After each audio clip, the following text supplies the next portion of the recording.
Queridos amigos, queridos irmãos, senhoras e senhores, muito boa noite a todos.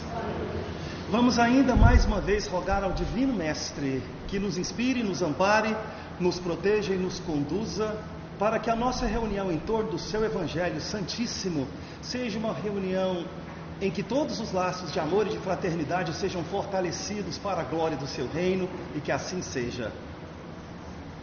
Meus irmãos, o que nós chamamos de evolução no Espiritismo não é aquilo que Deus nos acrescenta porventura quando nós finalmente lhe realizamos a vontade, porque não falta nada no homem desde o princípio, a não ser uma questão subjetiva, não objetiva. Então não faltam, por exemplo, pedaços que Deus completaria no homem de encarnação em encarnação, nas asas da evolução, se fosse esse o plano. Mas o plano não é um plano de completude para seres porventura feitos incompletos. Deus não faz nada incompleto, nada. Quando ele manifestou-se no homem, que os espíritos chamam na condição de simples e ignorante, ele o manifestou todo ele neles, não ficou nada por manifestar. Deus não faz nada para completar depois. Quando ele faz de um jeito só, e é assim que ele faz, derrama sua vontade de toda eternidade para toda eternidade. O que Deus faz? Ele manifesta ele mesmo. Não tem como o homem ser uma coisa e Deus outra. Não há Deus e homem, ou homem e Deus. Ou é Deus homem, ou é homem Deus. Porque para Deus não há filho dele que esteja separado dele. Eu sei que para nós é aparentemente separado. Claro que é aparentemente dividido, mas é por causa da dualidade que nos compete avaliar. Não é para Deus, entretanto, separado nem dividido, porque Deus não perde a soberania sobre nenhum dos seus filhos. O universo do Pai, que é aquilo que está derramado e que nós podemos alcançar, é a criação que para nós se assim nos apresenta. Mas é infinitamente mais, porque olhos não viram, ouvidos não ouviram, nem nunca entrou em coração humano o que Deus tem reservado para os espíritos que o amam. Os espíritos que amam a Deus, amam porque querem amar. O Pai não se impõe, ele não exige dos seus filhos um descumprimento à própria vontade soberana. Lembram-se, quando Deus se manifestou nos seus filhos, ele manifestou todo ele, então não há nada incompleto. Quando Deus manifestou-se na mônada não enriquecida, que para nós, no Espiritismo, é espírito simples e ignorante, ele manifestou-se em toda a gloriosa potência absoluta do seu ser divino, e isto está expresso no ser divino relativo, que é o Deus Filho. Então o homem já é completo, ele não tem o que receber de Deus, ele não pode ter sido feito faltando pedaços, porque isso é um absurdo. Só para uma filosofia analítica que cabe esse tipo de conceito, para que nós saibamos que não é. Então nós conjecturamos, e entra aqui o pior de todos, alguém admitir que Deus fez algum filho impuro. Imagine se nós fôssemos impuros na essência, imediatamente nossos problemas estariam resolvidos, ou jamais o seriam. Porque se o Pai, que é absoluta pureza soberana, que é a nossa causa, nosso Criador, na linguagem de Jesus, um Pai generoso e cheio de amor, nos tivesse feito impuros, como é que Ele poderia nos exigir pureza depois? Não existe espírito impuro para Deus, porque não há espírito que possa conspurcar a própria natureza espiritual, a própria substância divina. Mesmo no Espiritismo nós temos uma frase muito repetida, e não está incorreta. Ele é apenas um jogo de palavras que satisfaz uma primeira necessidade. Nós somos seres imperfeitos e demandamos a evolução espiritual para atingirmos perfeição. É um jogo de palavras. Porque se nós as avaliarmos com mais seriedade e profundeza, ela não vale mais. Nós somos espíritos imperfeitos. Isso não é possível no reino de Deus. Nós estamos impuros. E isso faz todo o sentido, porque aquilo que eu tornei impuro, eu tenho que tornar puro depois. O que eu fiz de errado, ou seja, em desarmonia com o grande plano cosmológico do Pai, que é uma lei de amor, eu mesmo vou ter que depois aprender a fazer certo para que eu possa me harmonizar, em definitivo, com essa lei. Eu contaminei alguns dos meus corpos agregados com uma atitude infeliz do meu passado espiritual. E esse corpo agregado é principalmente o que nós chamamos de perispírito na nossa linguagem espírita. Mas existem outros termos, como no espiritualismo, modelo organizador biológico, ou de um ponto de vista diferente, corpo astral supersensível. Ramatiz usa esse termo, por exemplo. Mas é o perispírito, é aquilo que não é o espírito, reveste ou envolve o espírito, tanto que é matéria, semimaterial. Semimaterial é material, só é menos material do que a matéria superdensa que nós conhecemos e chamamos de matéria ou corpo material. Não, Deus não faz nada imperfeito, não faz nada impuro, não faz nada faltando pedaços. Ele manifestou-se todo ele, e junto com isso vai o livre-arbítrio. Então entendam, senhores, que quando nós falamos de livre-arbítrio, nós não estamos falando de uma conjectura, de uma filosofia excêntrica, de um privilégio, de uma circunstância. Nós estamos falando que nós somos. É algo tão intimamente interrelacionado no fundamento, na quinta essência, o espírito e o livre-arbítrio, que nós não temos a menor condição de separar uma coisa da outra.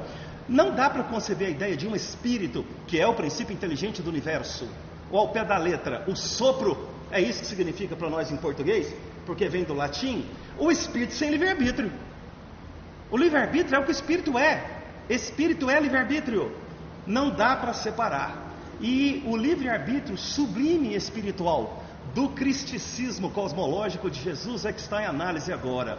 Vamos fazer uma pequena abordagem daquela famosa passagem em que, segundo está registrado na tradição, nos evangelhos, o Espírito de Jesus foi levado para o deserto para ser tentado pelo diabo. Nós temos que supor que Jesus era tentável e que o diabo tinha tirado férias. Por quê? Porque o diabo tem cuidado do inferno. Senão, como é que fica? Mesmo o inferno precisa de hierarquia e de organização. Então, de certo, o diabo estava de férias, porque ele veio atazanar a vida de Jesus, enquanto ele mergulhava, afastado dos homens, de todo o burburinho da chamada civilização, para o deserto, de forma que ele mergulhasse no oceano incomensurável da divindade. Primeira coisa, nós avaliarmos o que significa diabo. É do grego diabolos, mesma coisa que Satã ou Satanás, que vem do hebraico. Diabo significa adversário e o outro significa opositor. A palavra demônio, essa é diferente, porque ela não tinha esse emprego ou conotação na época de Jesus.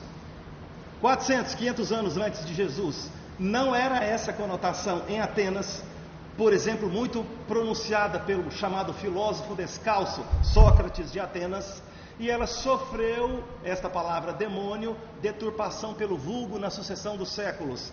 O que chegou hoje para as igrejas cristãs dogmáticas, organizadas? Que demônio é uma entidade perversa, ou um anjo caído que se rebelou contra Deus e se opõe à sua obra. Meus irmãos, não dá para nós admitirmos esse tipo de linguagem infantil no espiritismo. Ela é respeitável para quem elege essa linguagem como necessária. Então nunca haverá crítica negativa para outras correntes religiosas. Mas no espiritismo não dá. Nós já conhecemos muito mais profundamente essas questões. Não há nada que se oponha a Deus.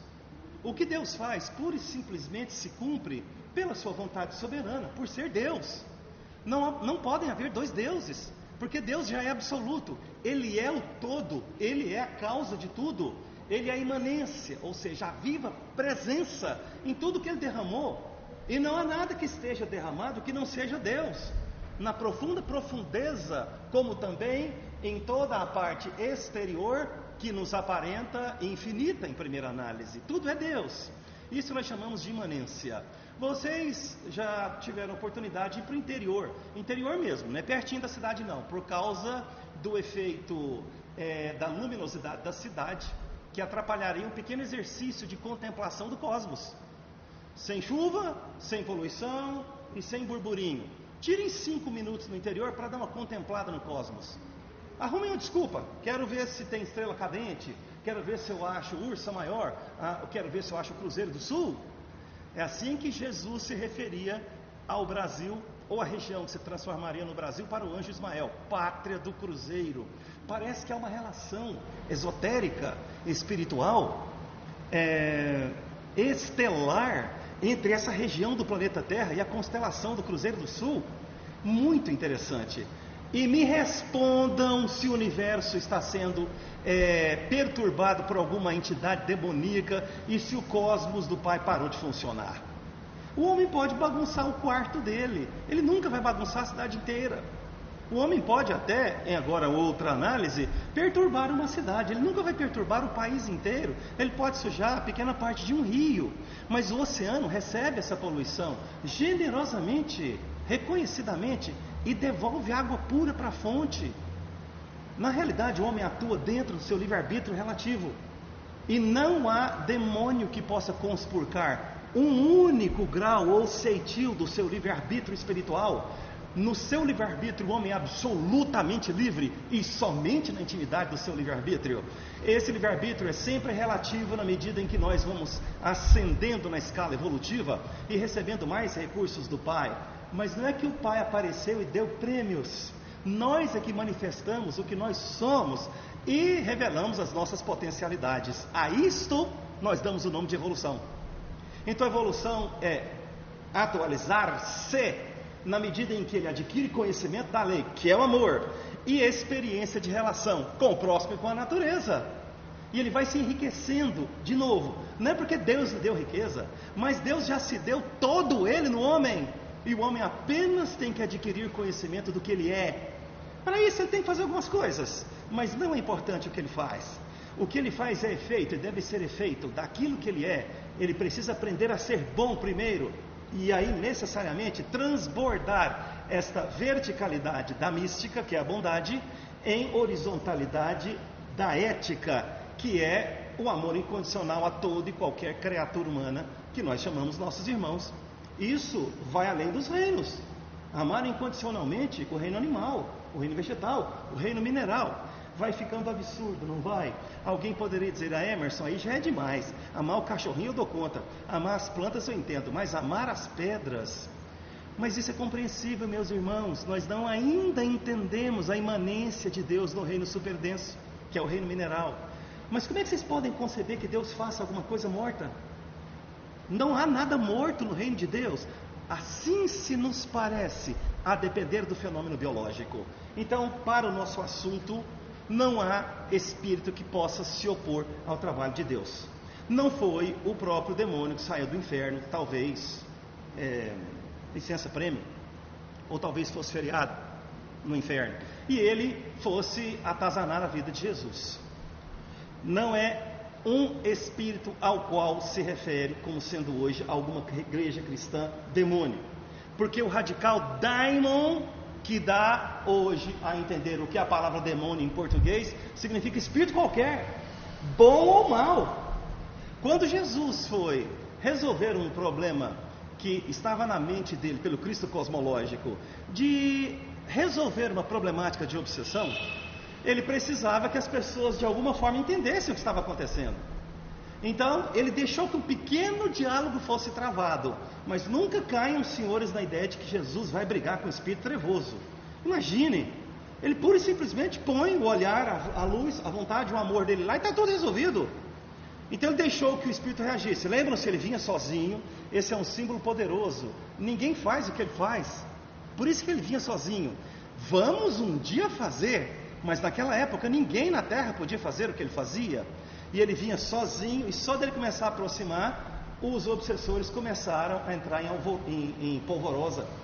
Ele, Jesus de Nazaré, por que nos perturba? Ué, Jesus não tinha feito nada? Não tinha falado nada? Ele só estava se aproximando. Bem, sabemos que sois o Filho de Deus. Aí Jesus pensou o seguinte, tá pronto, tá bom, o pessoal já ouviu. Ele, cala-te e sai dele. Pura e simplesmente foi isso que Jesus fez. Então o mestre, que tem toda a autoridade, porque a ele foi dado todo o poder do céu e na terra, podia fazer qualquer coisa. Jesus então não foi ao deserto para ser tentado pelo demônio. O que nós temos é um símbolo muito poderoso que nos interessa muito compreender para o nosso conhecimento da lei, para a iluminação das nossas consciências e igualmente a expansão delas. Porque nós precisamos aprender essas coisas, que a rigor são o que existe de mais importante na Terra. o trabalho de Jesus, o seu evangelho, a sua boa nova, os seus ensinamentos luminosos, as suas palavras que têm caráter de vida eterna. Jesus tinha ficado 40 dias no deserto. Ele estava mergulhando no oceano incomensurável da divindade, porque ia começar o trabalho dele. Logo antes, ele tinha fechado a carpintaria, despedido da sua mãe e descido rumo sul à Judéia, porque ele ia encontrar com o seu primo irmão João Batista e ia ali começar o seu poderosíssimo cristicismo, que ia durar 3 anos, outro número que também não ocorreu, esses 3 ciclos do seu evangelho de luz e de amor, por coincidência. O mestre, antes de começar esse trabalho, foi para o deserto, e foi aí que aconteceu esse diálogo interessante, poderosamente simbólico, que nos interessa avaliar. Quando nós olhamos para a Gênese, o primeiro livro da chamada Bíblia, na Torá ou Lei dos Judeus, nós temos uma referência à serpente, que precisa ser subjugada, pisar na cabeça da serpente, ao mesmo tempo em que o profeta Moisés diz que ela tem que ser elevada a certas culminâncias, de forma que seja perfeitamente adestrada, educada e dominada pelo homem. A serpente aqui mereceu, a nosso ver, por mazela humana e não por sabedoria de espécie alguma, conotação sexual. Mas a função sexual é apenas uma das funções através da qual nós podemos nos elevar perante o Pai ou nos complicarmos, a depender do uso equilibrado ou do abuso que esteja em questão por determinado espírito, encarnado ou não. Os espíritos são claros em dizer, há comportamento sexual no plano espiritual, mas é lógico que há. É que não é igual nós conhecemos aqui no planeta. Quando se fala em serpente, nós estamos falando de um momento evolutivo delicado, porque claramente a serpente tem funcionado, inclusive na tentação de Jesus no deserto, como força de tentação. Isso é extremamente importante, porque através de toda a nossa jornada que se perde no tempo, atravessando a pluralidade, estagiando na dualidade, mirando a unidade, nós temos adquirido todo o enriquecimento quântico que nos capacita a ascender na escala evolutiva, e nós tivemos que passar pela matéria, dando continuidade através da bios, expressão da vida, daí o termo vida biológica, estagiando na noosfera, ou nós, que é a inteligência, a serpente, rumo ao logos, razão, que é a voz plena do Cristo cósmico universal interno. Porque o Cristo interno é o Cristo eterno. Nós temos o mesmo potencial de cristificação que o Mestre amantíssimo, mas o Mestre já era super realizado nas sendas da evolução. Como ele próprio diz, porque eu desci do céu, não para fazer a minha vontade, mas a vontade daquele que me enviou. Claramente Jesus diz que ele é do céu, não um lugar, céu, mas de uma super realização espiritual interna, o reino de Deus dentro do homem, não fora dele. O reino do qual ele não era somente um cidadão genuíno e autêntico, mas igualmente um habitante desse reino que ele ensinava.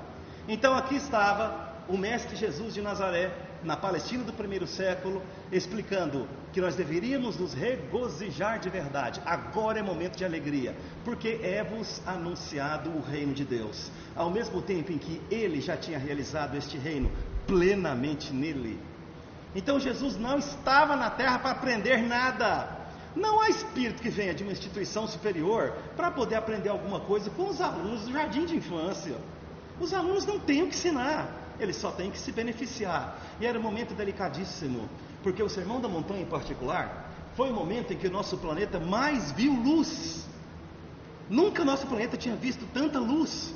A presença de Jesus é tão poderosa, e é uma luz tão poderosamente amorosa, que a própria história não deu conta dele. É como se a história, tomada aqui simbolicamente como um personagem, olhasse para Jesus na terra e dissesse, não dou conta desse homem, a presença dele é poderosa demais, então a partir de agora a história vai ser antes e depois de Jesus Cristo na terra, porque de fato o Mestre vinha da parte de Deus, e tudo que ele nos ensinou é a máxima expressão da verdade, porque ele havia realizado em si mesmo a perfeição espiritual que nós almejamos. Então, o que nós temos no deserto é um conflito que é a característica predominante da dualidade entre o ego humano no reino da noosfera, cuja principal característica é a inteligência na dualidade, e o Cristo interno, a voz de Deus em nós pelos sutilíssimos canais da intuição, a voz da nossa consciência, a voz do eu divino dentro de nós, o chamamento do Pai para a nossa cristificação. O Bhagavad Gita, lá atrás, já havia falado, ou já havia anunciado, dependendo do ponto de vista, que o Cristo é o maior amigo do ego, e o ego é o maior inimigo do Cristo. Observem que Jesus era amigo de todos, e inimigo de ninguém, ao mesmo tempo em que ninguém era inimigo de Jesus, exceção dos fariseus. E os fariseus eram egoístas ao extremo, fervorosos devotos do próprio ego. Como é que pode o reino da noosfera, da inteligência, a cabeça da serpente, o produtor de tensões ou tentações, que é inferior, paupérrimo, tentar um espírito crístico do reino da logosfera, da pura pureza do seu reino, da divindade crística e da sua autorrealização espiritual, infinitamente maior e superior? O que que você tem para oferecer como tentação para quem já tem tudo? Jesus sabia do todo que ele era, consequentemente ele não precisava de nada. E ele dizia isso enquanto ele estava na terra: o Filho do Homem não tem uma pedra onde encostar a cabeça. E nunca faltou um lugar onde ele pudesse se abrigar, onde ele pudesse repousar, ou passar a noite, ou para cear, a não ser que ele estritamente fizesse questão de ficar distante com os apóstolos e também os seguidores, dependendo um pouquinho da época, porque eram 12 apóstolos, como os senhores conhecem, e também mais ou menos 70 discípulos, um pouquinho menos próximos, entre eles Zacarias e alguns outros. O mestre sabia que ele já era retentor de toda a riqueza espiritual, e que ele era governador não somente da terra, lógico que ele é governador da terra, mas muito mais do que isso, porque o divino mestre Jesus deu voz ao Cristo arcangélico e Cristo planetário, porque ele havia realizado o Cristo interno plenamente, até onde podemos conceber. Então ali estava aquele que tinha realizado nele tudo aquilo que Deus tinha planejado para nós. Quando por força do batismo, ou por circunstância, do batismo no Rio Jordão, qual é o símbolo da pomba quando o Cristo poderosíssimo nos transmitiu a mensagem seguinte: este é o meu filho querido em quem eu deposito o meu bem-querer, em quem eu coloco as minhas complacências. Por quê?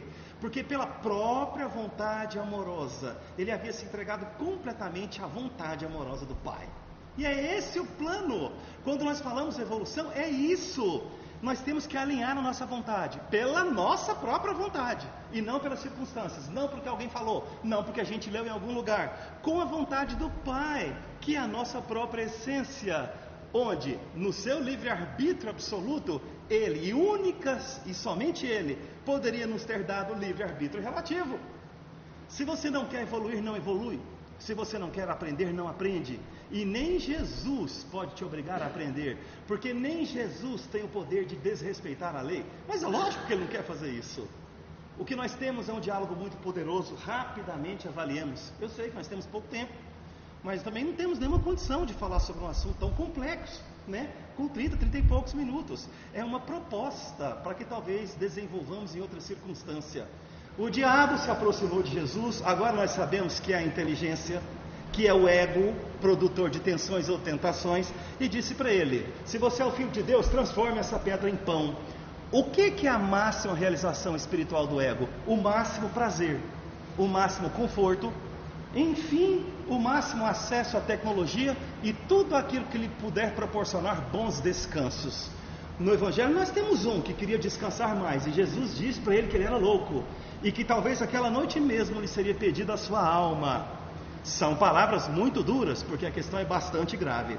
O ego quer dizer para Jesus o seguinte: se chegar num ponto em que nós estivermos tão cientificamente desenvolvidos, que com o uso da inteligência, noosfera, cabeça da serpente, eu puder resolver qualquer problema de ordem material, para viver cheio de prazeres e confortos, eu vou viver um reino de felicidade.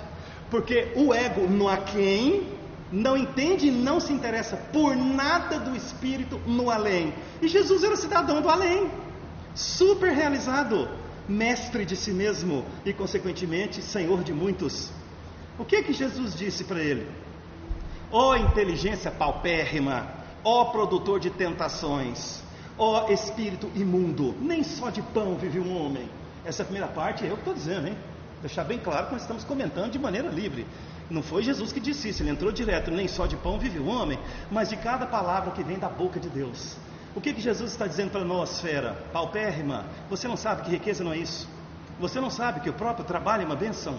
E que ninguém veio para um planeta de provas e expiações, como sempre tem sido o nosso até então, para viver debaixo de confortos. A encarnação é uma escola, um hospital, uma prisão, e todos os três são interessantes para o nosso crescimento espiritual.